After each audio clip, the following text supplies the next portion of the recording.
our shared values and with a strong commitment to transparency and inclusivity. It is global in scale, from Africa to Latin America to the Indo-Pacific. It articulates a positive vision of cooperation in the 21st century, and it builds on partnership at eyes level. Thus, Global Gateway and B3W and the Clean Green Initiative is not only complementary, but even they reinforce each other. And allow me to say a few words to the four guiding principles you have raised. First, of course, the climate neutrality. Infrastructure development must be consistent with the net zero goal by mid-century. Second, indeed, it is about good governance and transparency. You called it partnership, Joe. That is exactly what it is about. Both are increasingly critical to deal with today's challenges. The third topic is it will be value-driven. You said high quality and high standards. Indeed, Global Gateway, for example, will build on values such as labor and environmental standards. Our people are asking for it. And fourth, it will work hand in hand with the private sector. So I think, Mr. President, dear Joe, the example you gave of the new initiative with South Africa is an outstanding one, an exemplary one.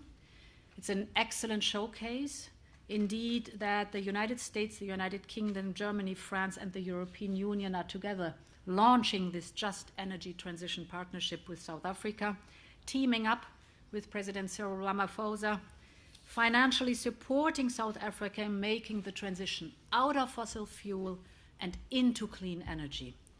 I think this partnership, and I hope it, will be a blueprint for similar partnerships with other countries, and I look forward to our discussion. I have the pleasure now to give the floor to you, Prime Minister, dear Boris. Thank you very much, dear Ursula, and thank you, everybody. Thanks, Joe and Ursula, for hosting this meeting. And you're absolutely right that we began this idea at with the Build Back Better partnership in Carbis Bay. To keep 1.5 degrees in sight, to reach global net zero, and to protect vulnerable countries from the impacts of climate change means the development of new clean and green infrastructure. And this presents a huge opportunity to turn our struggle against climate change into a global mission, as President Biden has said, for jobs and growth.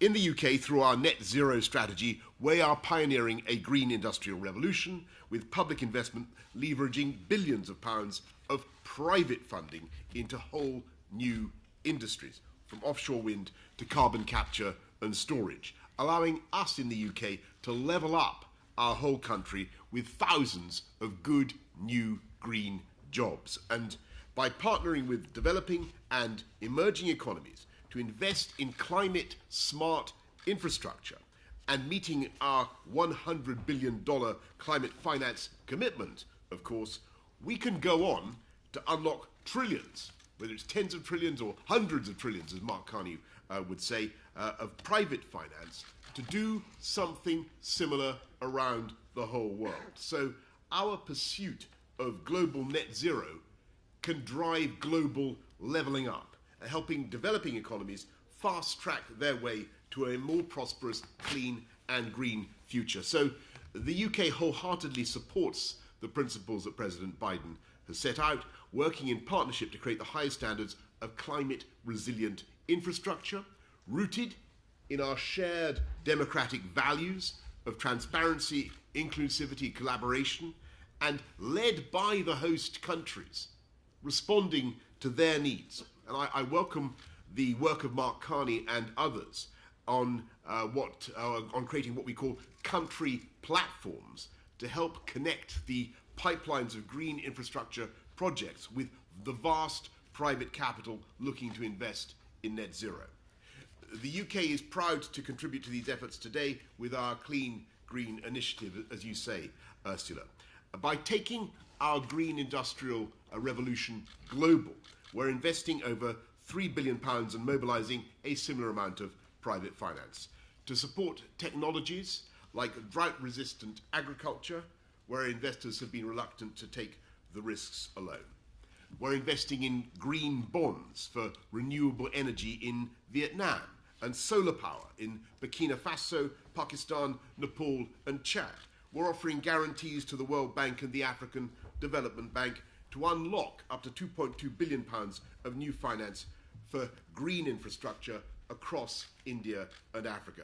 And we're working with President Ramaphosa, Cyril Ramaphosa, to deliver his ambitious vision for faster, greener growth, helping to lead an $8.5 billion partnership to decarbonize what is currently the most carbon-intensive energy system in the world, and by choking off international finance for coal.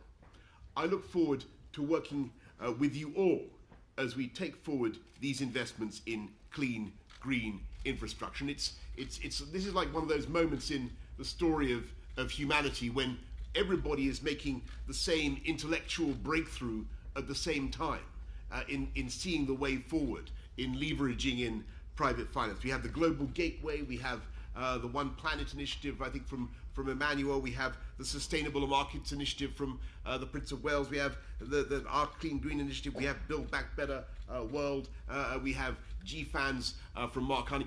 Everybody is now on the same thing. It's time to bring all this together so that this can be the moment when we get real on levelling up the world and securing a cleaner, greener and more prosperous future for everybody. Thank you. Thank you very much. And now I would ask the press to leave. Let's go, guys. Thank you so much. Thank you. Come on, you guys. Let's go. Come on. Let's go, guys. Come on. Let's go, guys. Everyone goes. Come on, you guys. Let's go.